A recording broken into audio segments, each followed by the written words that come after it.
પહેલાં વડોદરાની પણ સ્થિતિ જાણીશું। વડોદરામાં પણ કેવો માહોલ છે તેના પણ દ્રશ્યો સામે આવી રહ્યા છે। વડોદરાની વધુ વિગતો પણ મેળવીશું સંવાદદાતા પાસેથી। હર્ષ ઉલ્લાસ અને રોશનીનો પર્વ એટલે દિવાળીનો પર્વ અને દિવાળીના પર્વને હવે ટૂંક જ સમય બાકી રહ્યો છે ત્યારે વડોદરા શહેરનું જે હાટ સમાન મંગળ બજાર છે, મંગળ બજારમાં આજના દ્રશ્યો આપ જોઈ શકો છો કે જે ગર્દી દેખાઈ રહી છે, જે ભીડભાડ દેખાઈ રહી છે, આ ખરીદી માટેની છે। દિવાળીના હવે તૈયારી છે કે 10 જ દિવસ બાકી છે, પરંતુ જે ખરીદી છે અત્યારે નીકળી રહી છે। કંઈ ને કંઈ કહી શકાય કે જીએસટીમાં સરકાર દ્વારા ઘટાડો કરવામાં આવ્યો છે, તેને લઈને અથવા તો દિવાળી પર્વ જે વડોદરાવાસીઓ દરરોજ તહેવારની જેમ ધામધૂમથી ઉજવતા હોય છે તેના કારણે, પરંતુ હાલ બજારમાં ભીડ જોવા મળી રહી છે। આપણે વેપારી સાથે વાત કરીશું કે કઈ રીતની ગ્રાહકી છે અને કઈ રીતના પ્રકારની બજારમાં વેપારીઓ માટે ખુશીના સમાચાર છે। અત્યારે ગ્રાહકી તો દેખાઈ રહી છે, શું પરિસ્થિતિ છે? હમણાં ઘરાકી ફૂલ નીકળી ગઈ છે। હવે ચોમાસાની ઋતુમાં મંદીનો સામનો મેં વેપારીઓ કર્યો, બરાબર છે। દિવાળીમાં બીતા માલ ભરો પણ ઘરાકી સારી નીકળી છે અને પડતર માલનો પણ નિકાલ થયો અને ન્યૂ કલેક્શનનો બી નિકાલ થયો છે। બહુ સારી ઘરાકી અને બજારમાં ભીડ ધમધમી રહી છે। કહી શકાય કે આ દિવાળી વેપારીઓને ફળશે? બહુ જ ફળશે ખરેખર। તો તમે જોઈ શકો છો બહુ જ ભીડ છે અને ઘરાકી બી બહુ જ સારી છે। બિલકુલથી ગ્રાહકી સારી છે, વેપારીઓને બી આશા છે કે આ દિવાળી તેમને ફરશે। આપણે અન્ય વેપારી સાથે વાત કરીશું।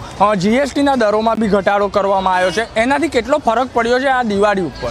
દિવાળી પર જે મોંઘું હતું એને વધારે મોંઘું કરવામાં આવ્યું છે। લોકો ડિસ્કાઉન્ટની આશા રાખે છે। આ બાજુ જીએસટી જે 2500ની કરી નાખી છે એની પર તમારે 12%ની 18% કરી નાખી, એ પછી એ ઇફેક્ટ તો છે। ગ્રાહકની બજેટ નથી ઓછી થઈ છે ને આ બાજુ મોંઘવારી વધી થઈ, સસ્તામાં સસ્તું થયું છે, એમાં કોઈ ફરક પડ્યો નથી। પણ અત્યારે જે પહેલાં 2 મહિના ગ્રાહકી ચાલતી હતી અત્યારે 8-10 દિવસ ચાલી રહી છે। વેપારીઓ શું કરે? ખર્ચા કાઢે કે આ વેપાર કરે? કઈ રીતે? પણ કંઈ ને કંઈ દેખાઈ રહ્યું છે કે બજારની અંદર ભીડ દેખાઈ રહી છે, તો બજારની અંદર જે ભીડ દેખાય છે તમને શું લાગે છે કે આ ભીડ ખાલી ખરીદદારી છે કે દેખનારી?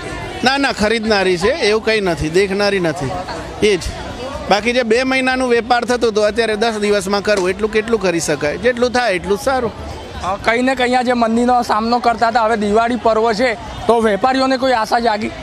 આશા એ છે કે બસ ઠીક છે, 10 દિવસ ચાલે છે એટલે આગળ થોડું ચાલતું રહેશે એવું છે।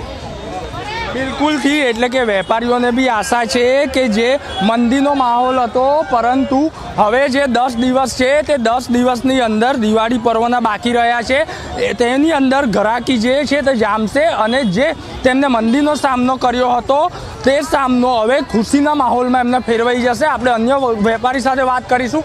દિવાળીનો માહોલ છે, કઈ રીતની ખરીદી નીકળી છે, ખાસ કરીને આજે રવિવાર છે, બજારમાં ગ્રાહકી દેખાઈ રહી છે, શું પરિસ્થિતિ છે? પરિસ્થિતિ સારી છે। આજે રવિવાર છે, રવિવારના દાડે ગ્રાહકી બહુ સારી છે, પણ ગ્રાહકો આવે છે બજેટ લઈને આવે છે કે બસ અમને બજેટમાં આલો બસ। પહેલાંથી જે દિલથી ખરીદી કરતા હતા ને એ રીતે નહીં, બજેટથી ગ્રાહકી આવે છે અને ગ્રાહકી બજેટથી જ લે છે અને ગ્રાહકી તો બહુ જ સારી છે, પણ બજેટવાળી ગ્રાહકી છે। મંદીનો મોહ થોડોક ઓછો થયો છે, આમ લાગી રહ્યું છે રવિવાર છે તો। છેલ્લા કેટલાક દિવસથી વેપારીઓ મંદીનો મારનો સામનો કરી રહ્યા હતા, પણ આ દિવાળી કેવી જશે વેપારીઓ માટે?